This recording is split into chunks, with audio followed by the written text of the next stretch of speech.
Section 1. You will hear a conversation between two students talking about driving lessons. First, you have some time to look at questions 1 to 5.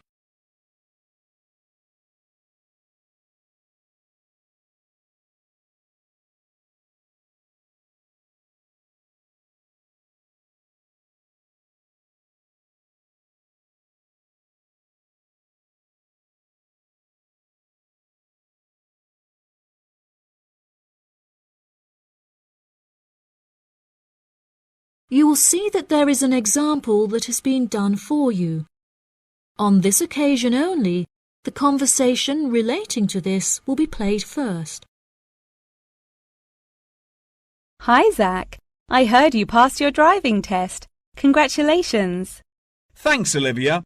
I passed just last week. It feels great to be independent and driving on my own. I really want to take driving lessons, but I haven't been able to find a driving school that will give lessons during the weekends, so that I don't have to miss any classes at college.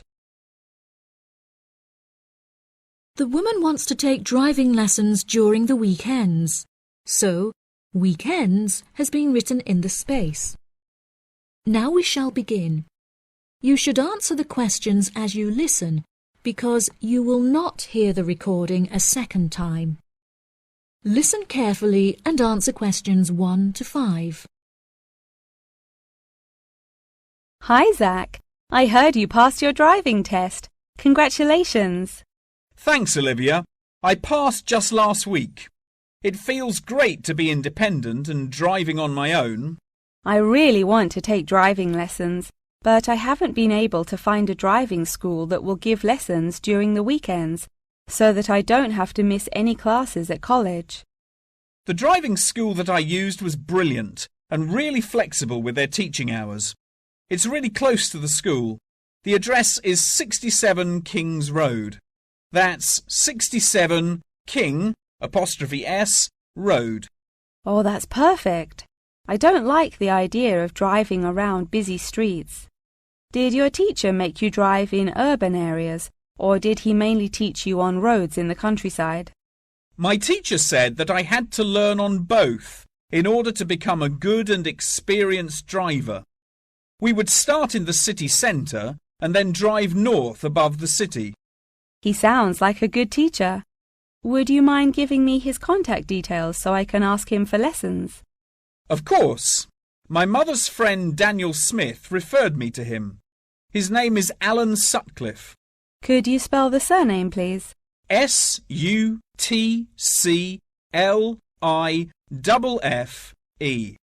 Thanks for helping me out. I'll give him a call tomorrow. I don't know if I should learn in a manual or automatic car. How do I decide? I wasn't sure which type of car to learn in either. In the end, I chose to learn in a manual car, because once you've learnt how to drive manually, you can drive automatic as well. Most cars on the road are automatic nowadays. OK, I think I'll learn with the manual car too then. Hopefully the teacher will be able to give me lessons in the evenings after school. It would be much better if you take the lessons during the day. It will be far easier for you to learn when there is enough daylight to clearly see everything going on around you. But you need to be an experienced driver to drive safely at night. How frustrating. I was hoping I wouldn't have to take lessons during the weekends. You're right, though. Safety comes first. Before you hear the rest of the conversation, you have some time to look at questions 6 to 10.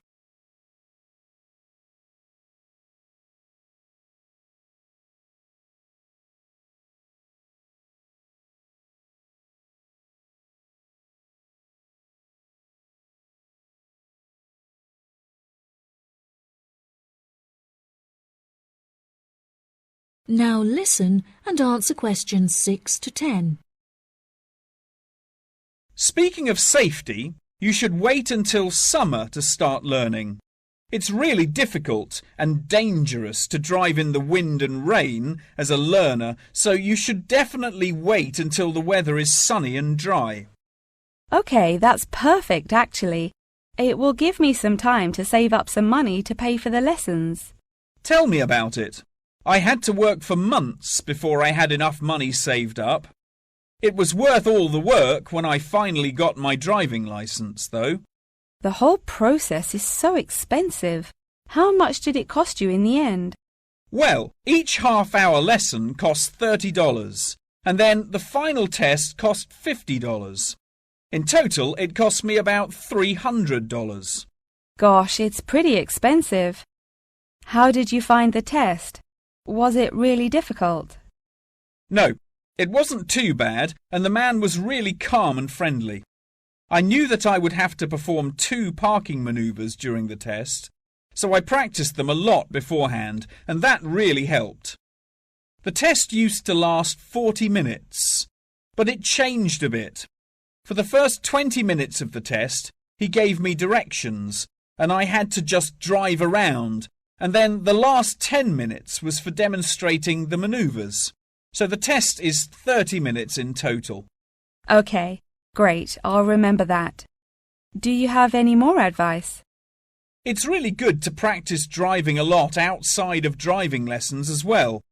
Whenever my parents were running errands on the weekends, I would offer to drive them. My driving teacher also told me to buy a notebook to write down everything that I've learnt in it, like a diary. Ha! That sounds boring, but I'll do it if it helps. I found it really useful. Before my test, I read through everything I had written down, and it reminded me of a lot of things that I had forgotten about. It's really helpful for the theory test as well, because there's so much information to remember for it. That's great, Zach. Thanks for your help. No problem. See you at school. Bye. That is the end of section 1. You now have half a minute to check your answers.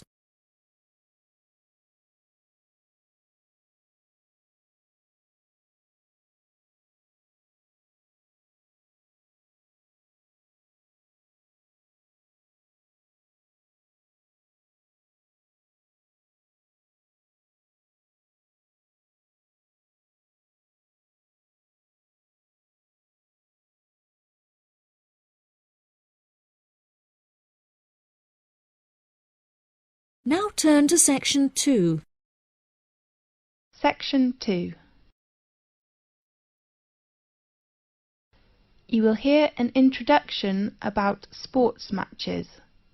First, you have some time to look at questions 11 to 17.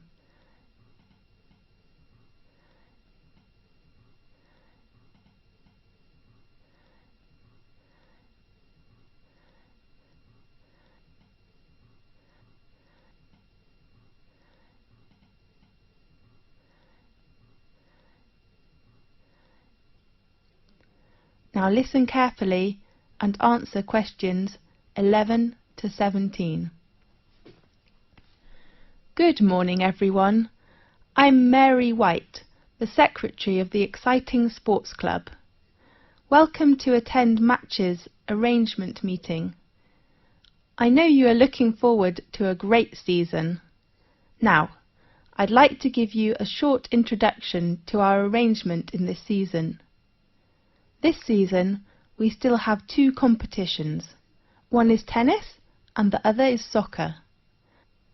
Let's start with tennis. There will be 6 teams competition.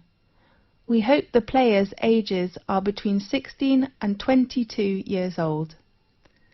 While the number of soccer teams is only 4 in this season, because we hope all players' ages are no more than 20 years old. Now, in this new season there are some changes. The first one is the venue. We will arrange all our matches for both the tennis and soccer competitions in Magic Park instead of Darry Park, which was used last year. Tennis matches will be arranged on Court 2 and Court 4 will hold soccer matches. Our match schedule: all tennis matches will be played on Sunday afternoons. All matches will begin at 2 o'clock. Soccer matches in this season will be played at 7 o'clock on Saturday evenings. The joining fee is still £30, including a new sport gear. We still offer a week of training session before formal match for our new players. There are 2 training sessions at 3 p.m. to 5 p.m. on next Friday and Saturday afternoon. The fee is only £12. Now, I'd like to introduce the coach of each training session, George Hanson, who has been supervised the tennis teams for over 4 years, will still be coach this season. While we will invite a good soccer coach who has enough patience and professional skills to work as this season's soccer coach. His name is Paul Batt.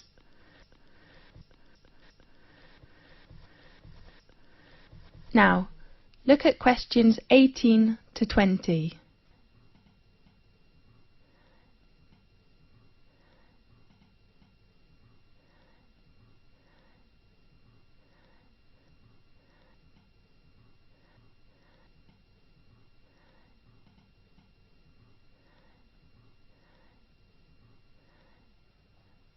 Now, listen carefully and answer questions 18 to 20. In addition, we offer some activities to thank all players. Please look at your brochure. There are some activities and their time arrangements. At the beginning, we hope to start the season with a barbecue dinner on next Saturday in Magic Park. I do really hope all players will go there to enjoy the dinner, and you may invite your relatives and friends. Of course they have to pay a little fee, with just £5. And then, after the final match in the season, we will vote this season's MVP, the most valuable player.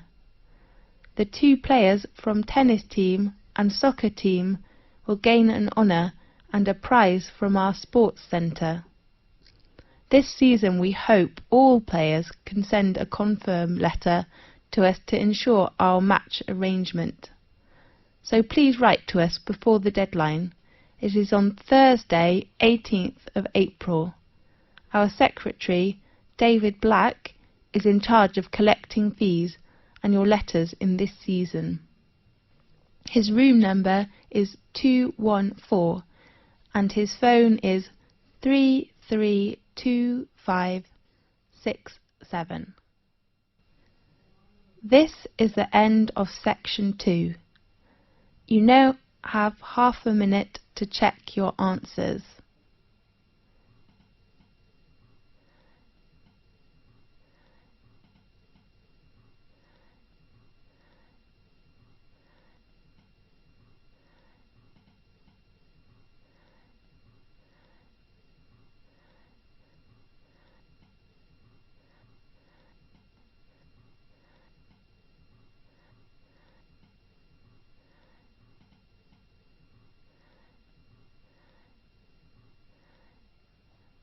Now turn to section 3.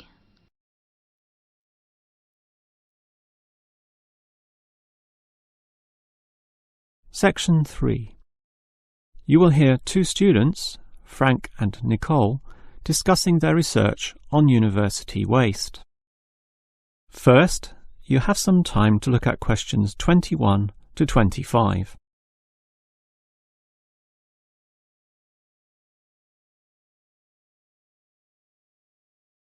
Now listen carefully and answer questions 21 to 25.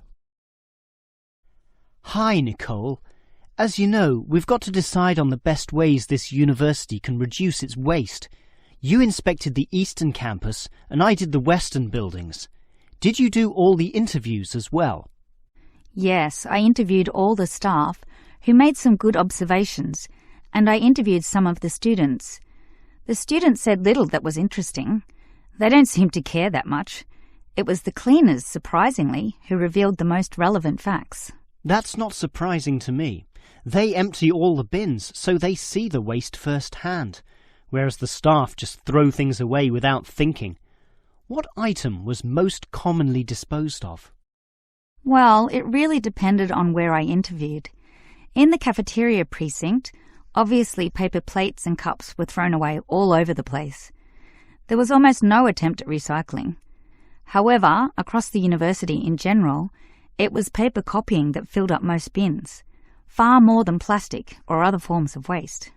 Do people care about this, then? Well, some do, if you can believe them. I must have interviewed about 30% of customers in the cafeteria, and the results were mixed.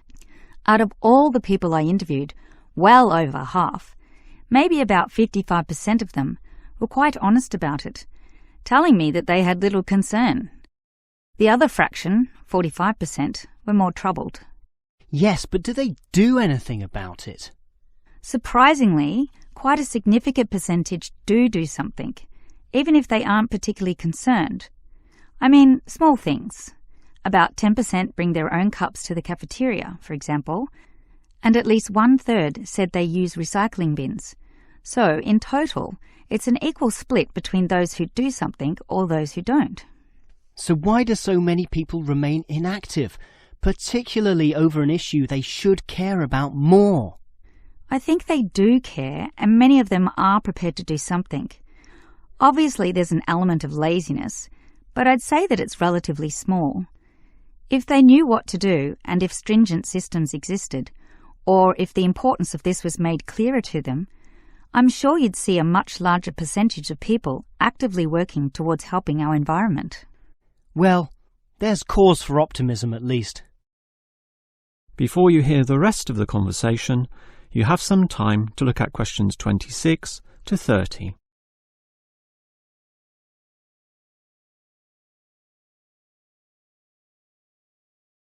Now listen and answer questions 26 to 30. Clearly then, there's a significant waste of paper here at this university, so I've worked out one practical suggestion which could help reduce it, specifically the waste from the excess photocopying. Let me hear it then. Obviously, for a start, we've got to ensure that people, including the staff, without exception, copy both sides of a page. We can't tolerate single-sided copying. It's just far too wasteful. Absolutely. Just more trees being chopped down. But as people are doing copying, there may be adjustments and practice copying, producing single-sided copies or blank pages not wanted and not intended for use. These need to be deposited into a tray for intended recycling. You know, for recopying onto the blank side of the page. But people don't usually do that. I'm afraid it's just human nature. No matter how unimportant the copying is, they prefer to use fresh paper. Yeah, I agree with you, which is why you need to display these papers right in front of everyone with a clear sign, "Please reuse," to make it easy for them to do so. They still won't do it. I know. That's why you take some of these papers and regularly stack them inside the copier in a special tray once a day, say in the morning. Well, that's getting better, making it easier for them to use the paper. But still, I'm afraid many won't. That's why you allow everyone to select this tray when copying. You distribute numbers or codes to every person, giving them special access to this recycling tray. Every time they use papers from this, it's tallied up to their account. I know I'm sounding a bit negative, or even cynical here, but why should they bother using that tray? Because the person who does the most copying from this recycling tray gets, say, a cinema pass or lottery ticket or some other sort of reward. Oh, right. Now that's a system which might just work. Let's trial it in the office and see what happens. That is the end of section 3. You now have half a minute to check your answers.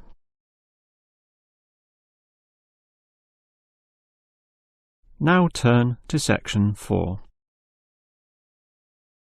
Section 4. You will hear a monologue on the subject of the Celts. First, you have some time to look at questions 31 to 40.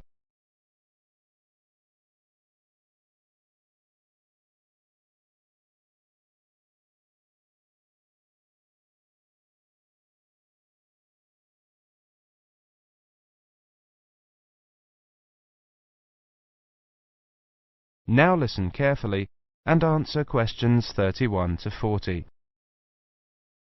Welcome to this introductory lecture on the Celts. Who were the Celts? The Celts were an Indo-European group, that is, related linguistically to the Greeks, the Germanic peoples, certain Italic groups and peoples of the Indian subcontinent.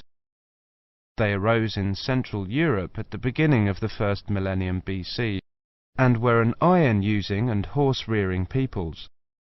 By the end of the first millennium BC, their cultural group had spread up and down the Danube and Rhine, taking in Gaul, Ireland and Britain, across Central Europe into northern Italy and northern Spain.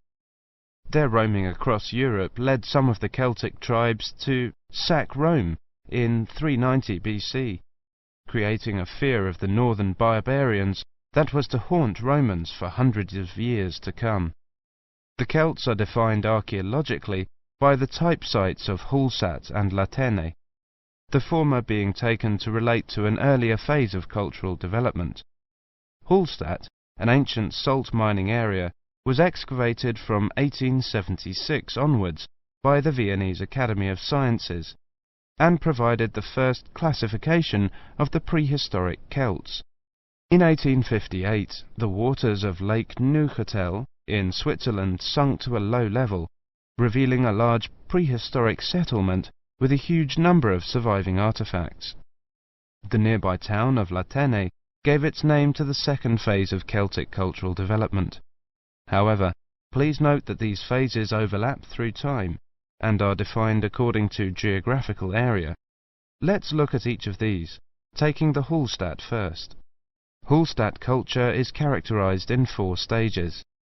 A and B were during the Late Bronze Age, from about 1200 to 700 BC. C was in the Early Iron Age, from about 700 to 600 BC. D was from about 600 to 475 BC. The Hallstatt culture spanned Central Europe, with its centre in the area around Hallstatt in central Austria. There were 2 distinct cultural zones, the eastern and the western. At the start of the period, long-distance trade was already well established in copper and tin, the basic requirements for manufacture of bronze.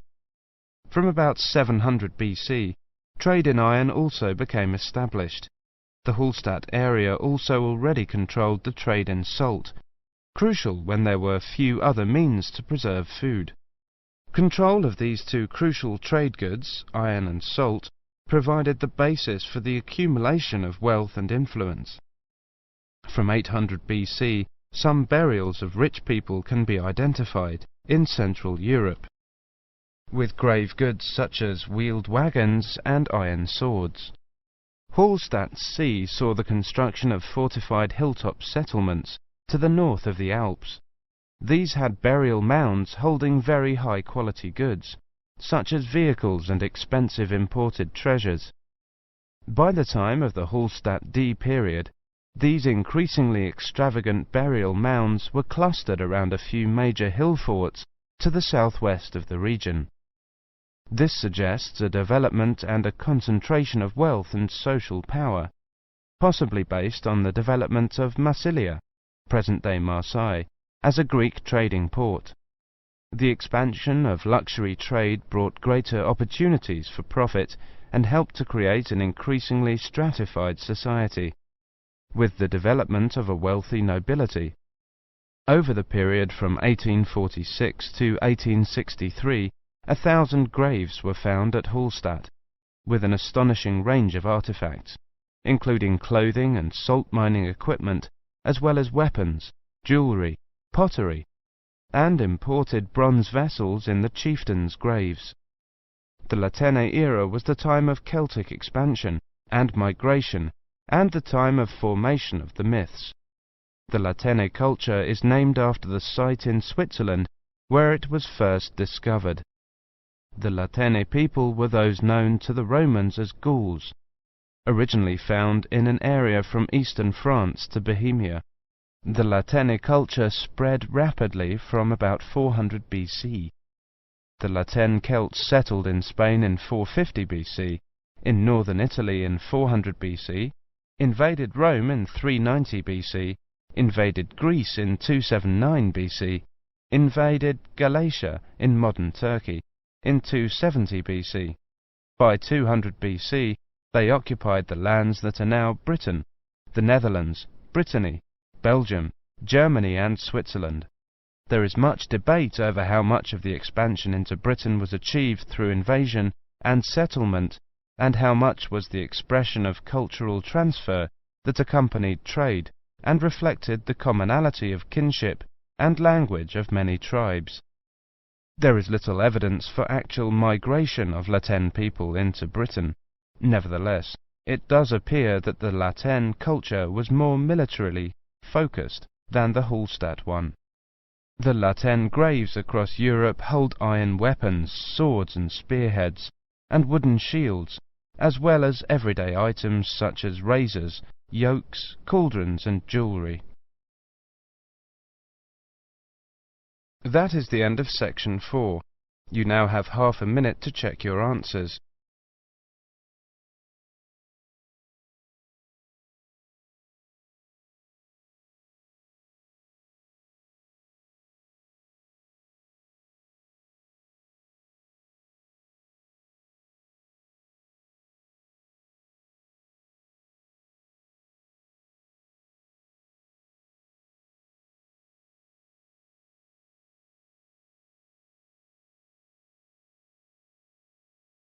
That is the end of the listening test.